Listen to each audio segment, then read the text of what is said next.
welcome. Preach the Diablo Immortal. The less I hear about that game, the better. The less I hear. So many people playing it. Good gameplay, by the way. Did I see the MMO champion thread on it? I did not. Is it defending everything that's in it? I bet it is. That sounds awfully like a Diablo Immortal pitch. Is this it here? Hold on.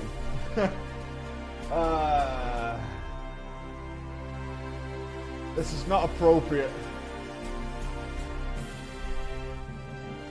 Hold. My FC got a medium house. Would love to show you what it looks like without using the mod. Would be interesting to discuss FF housing at some point. Oh really, LB? Oh sweet, Hell dude. yeah, can't wait for PCon. Passport is approved and hotel/flight I booked. I can't believe it's 2 days till the PreachCon tickets go on sale. Oh baby. Oh, Blizzard, how you... Oh, maybe I'm wrong. Are they not defending it? Maybe I'm a wrong'un. 73 pages. Maybe I'm a wrong'un. Maybe they're not defending it. One of the things I found quite funny when trying it was when I cleared a dungeon for the first time, my reward is a discount bundle in the shop. My reward for clearing a dungeon is the opportunity to spend money, but at a discount. You know, because they want you to be used to spending money early, even if it's just a little bit. Get that taste. Just a little carrot. Just a small carrot. For what I briefly saw of the game in the videos I've seen from others playing, Blizzard has doubled down on every predatory, disgusting behavior that pay-to-win games have. The mental tricks of luring people in with rewards, dailies, small free tastes of what I'd be able to play if I spend some precious cash. Cheap one-time bundles to get you spending just a little bit to get the ball rolling. Every penny spent is some form of gambling mechanic to get those gambling addicts hooked. Every mechanic in the game, every prompt, every action is designed with trying to get the player to spend money ahead of anything else. Diablo Immortal is everything bad about current-gen games. Games whose mechanics are more focused on mental warfare with the player to make as much money as possible. It saddens me that the company and game at the forefront of all these disgusting behaviors is both the company and game series I once loved. You are the target, my friend. I understand companies exist to make cash money, but that doesn't excuse disgusting behavior, and these predatory mechanics are exactly that. I just want game companies to be about making good games again. People should spend money on your game because your game is good and they want to support it, not because they were coaxed into spending it. Yeah, but you earn more if you coax people. You earn more. The game has a lot of details and features, so they have to slowly unlock them before you use your progress. Oh, this is the immediate defense? 21,000 posts on MMO Champion? Bruh. From 2015? Bruh. 21,000 MMO Champion posts. Killer. Otherwise, new players would be overwhelmed by all the information. It's true. You can't just buy everything at the start. Seems so short a time when you're enjoying yourself. My reward for clearing a dungeon is the opportunity to spend money. It's just the game letting you know that option's available. You don't have to spend it. Don't have to do it. You don't have to do it. It's just letting you know. It's not a predatory business model. There's nothing unethical about it. I see. So having everything available that's just slightly short of what you would need is not predatory. Huh. Today I learned. Nobody is forced to... There it is! You're not forced to play. Don't have to touch it. Nobody's entitled to their preferred game experience unless they create the game. Nobody's there. You can experience most of the game for free. As far as I know, free-to-play players can still achieve almost all of the same things, but at a considerably slower rate. What was the estimate? A decade? A decade of daily gaming? Seems good. It's true. Technically true. Yeah, like a decade, right? Yeah, it's like a decade. You can, if you play every day for a decade, you can get, you know, it's fine. Bobby, stop posting on a fake account.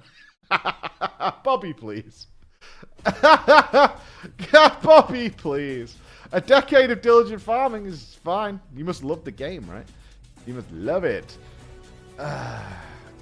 This is actually what makes me sad. There's just nothing new for a mobile game. How you've come to accept it, unfortunately.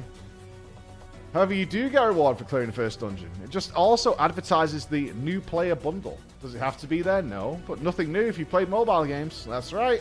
That's right. That's right.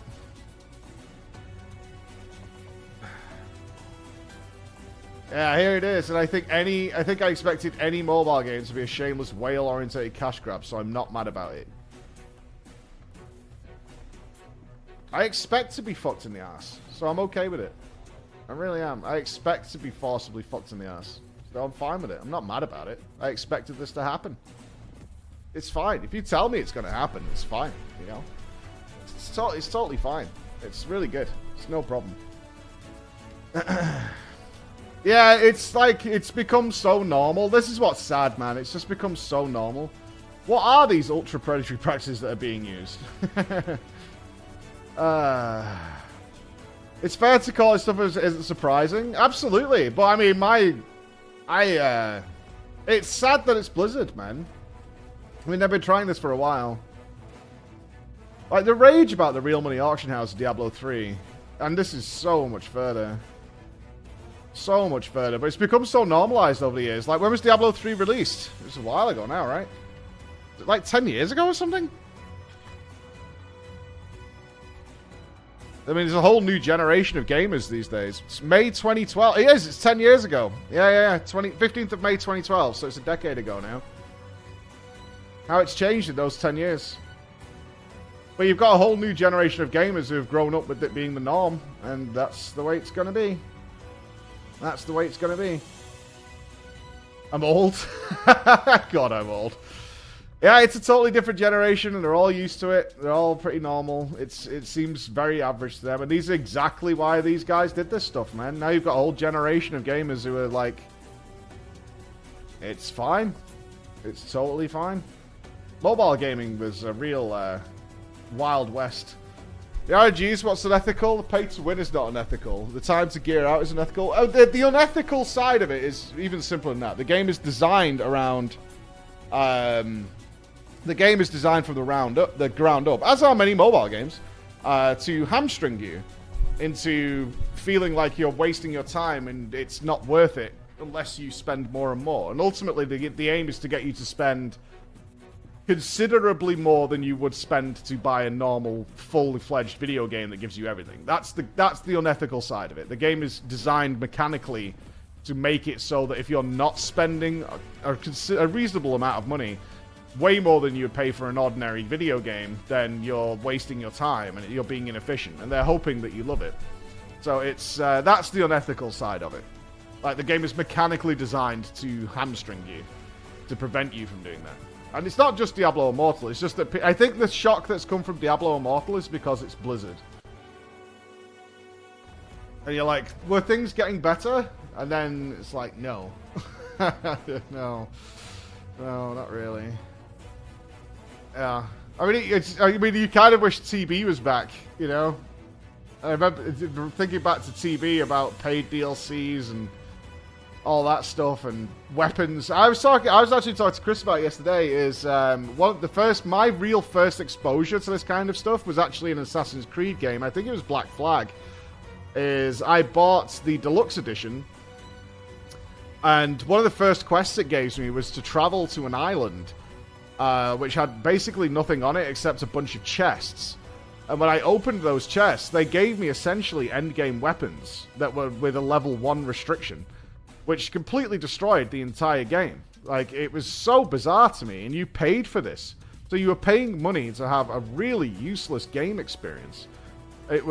This is before horse armor. This stuff was before horse armor.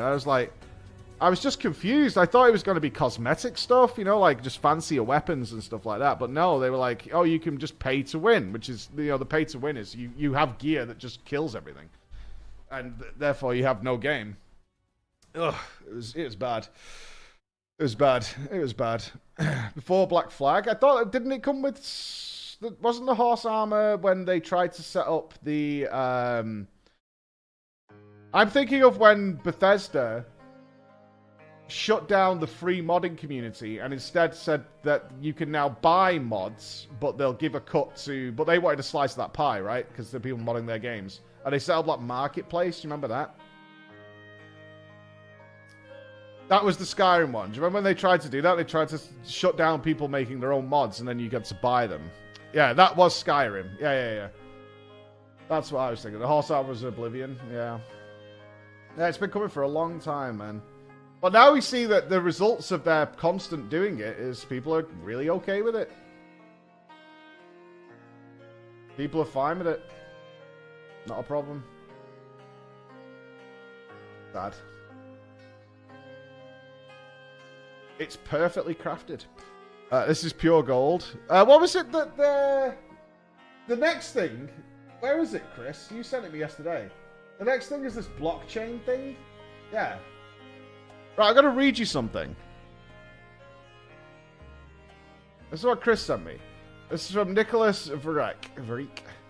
The year is 2030. It's a rainy Saturday afternoon. You've just finished mining 30 obsidian ore playing Crypto Crash Saga, a match 3 mobile game. You open up the Elder Chains online and feel a rush of excitement. Your buddy from school has spent the last 2 years becoming a master blacksmith. He's agreed to turn 10 obsidian ore into an obsidian battle staff, a huge upgrade over the mithril mace you've been wielding for the last weeks. It'll take him an hour or so. In the meantime, you hop into the Clash of Guilds game and use the remaining obsidian to upgrade your town hall to the next level. That should keep your village safe for now. You wish you could fast forward time to tonight. Your guild has plans to go for a deep run into the wilderness in old school rune chains, and your prospects for a successful run and great loot have never been better. All members have been spending the past 2 weeks grinding for better weapons, and you've agreed through a vote to use the guild treasury to buy everyone a new full set of red dragonhide armor. Tonight's objective is to kill the level 128 frost giant hiding in the Cave of Sorrow. He has a 5% chance of dropping an immaculate orb of brilliance, of which there are only currently 4 in existence. The orb can be used as a power source in an upcoming space exploration video game, and should give your guild a great advantage in reaching distant galaxies first. A 5% drop rate is low, but you're feeling optimistic. In the distance you hear a faint, "Blockchain doesn't bring anything new to games." You shrug and join your friends in the Discord voice channel. Life is good. Now, that sounds, and I honestly, when I first read this, I thought this was parody. I thought this was parody. I genuinely thought this was like some sarcastic Twitter post, but unfortunately, this is entirely genuine. This is not parody. No, this is entirely genuine as to what the hopes and prayers of blockchain gaming are, which is the next big thing people are trying to get people invested in. And the idea is, in general, is that resources you earn in World of Warcraft, in Final Fantasy XIV, in Diablo Immortal can then be transferred over in order to apply them to all sorts of different games along the blockchain. So if you mine your mithril ore in World of Warcraft, you could turn that into resources in Clash of Clans, which you could also turn into resources into Final Fantasy XIV. Now, there's a problem here. There's a problem here, and I don't know if you're aware, but all those games are made by different people, and I'm not sure if you're aware, guys, but sometimes in every video game ever made, resources are something that people are able to exploit. In which case, if Candy Crush has some error one day, which allows you to get an abusive amount of resources, you might be able to destroy every video game quicker than they could react to it, and all that kind of shit. It already exists. Yeah, it's like, it would drive, you've got to rely on everything to work perfectly well. Can you trust everybody? I mean, the blockchain should ideally make everything codified and trackable, but so this is the next thing that's coming, is blockchain gaming. Oh, Wyatt Chang replied, "Hey sis, I've been pretty upfront in many interviews, though apparently not in this post. That gear was the 12 item slots. In many interviews, I also clearly state the money can advance gems and legendary gems. I'm sorry this wasn't clear. Not being able to buy the gear, the 12 slots. So technically correct is what he's saying. Or XP remains important to the team. For what it's worth, I appreciate you checking out the game. I look forward to your PoE content and guides, which I've always enjoyed." Scroll up. Okay, what happened in 4 months? Are the gems not considered gear? I know. Okay, this is from Wyatt Chang. "I normally lurk here on our Diablo. I like reading all the feedback and taking the hot topics of the day. I think a reality check is warranted here. Almost all of the facts presented in this post are fabricated. In Diablo Immortal, there is no way to acquire or rank up gear using money. There is no 50-50 system on rank upgrade. The links cited as proof don't link to proof to the assertions at all. You could choose from a variety of skin tones, including black, during character creation. So, did somebody accuse the game of being some sort of racist thing? I encourage everybody to form their own opinion on Diablo Immortal. It's a game myself and the team have poured years of bloody sweat into making. Bro. If you're curious about the microtransactions in the game, factual information is available elsewhere, or you can check the game out for free when the game comes out. It's one of those, yeah, technically I didn't lie. We don't consider the gems to be gear, despite being an enormous source of power. We don't, you know, technically we didn't lie.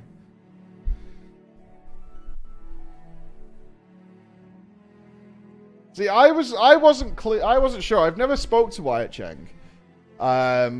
Because obviously I don't get involved. I never got involved with any Diablo business, because why would I? But I was somewhat in the realm of, was the PR team, like, was he going to them? Because he's done some really good things. Like, he saved Diablo 3. Reaper of Souls was the DLC he commanded. Like, he's done some really good stuff. And I was really curious as to whether he was, like, pushing to make sure that gear wasn't, you couldn't just buy gear. And the PR team was telling him, no, you can't buy gear. So, but we need you to put out the post that you can't buy gear. And therefore, and then he was going back going, wait a minute, you can fucking do it with the gems? And, you know, like, well, technically we told you the truth. It took years of bloody sweat to reskin a Chinese game. He's the scapegoat. I mean, you want to believe that game devs aren't that, like, people who love and create great games are more like us, right? I would expect that probably everybody here would not try and rake everybody over the coals every time they want to play their video game.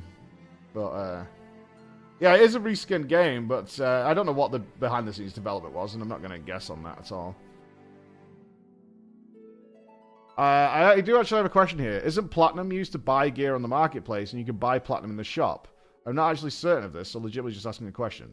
You can use Platinum to buy and sell legendary gems, normal gems, and skill stones. You cannot buy gear, the 12 inventory slots, to be clear, nor the gear rank up materials on the market. Mr. Llama, don't listen to him. This is how you buy gear, LOL.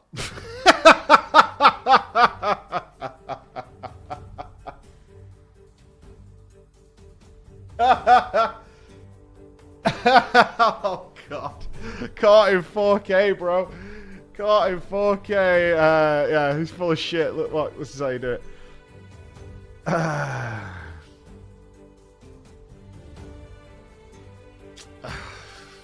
But still, it seems to be popular. There's a lot of people on Twitch playing it, right? Maybe not right now. It's 24,000 people playing it right now. They don't all have a money counter on it, right?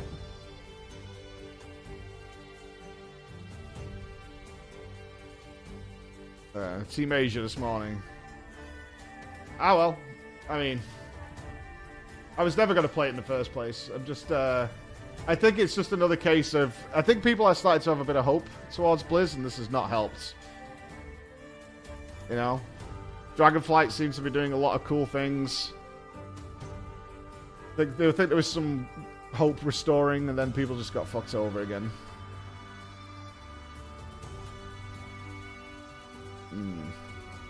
Sad. When it was being developed, so I was at Blizz, took part in the beta. There was none of this monetization in it. It's already uninstalled. Fuck them. Yeah, I mean, this is the stuff that comes down afterwards. Like, I can see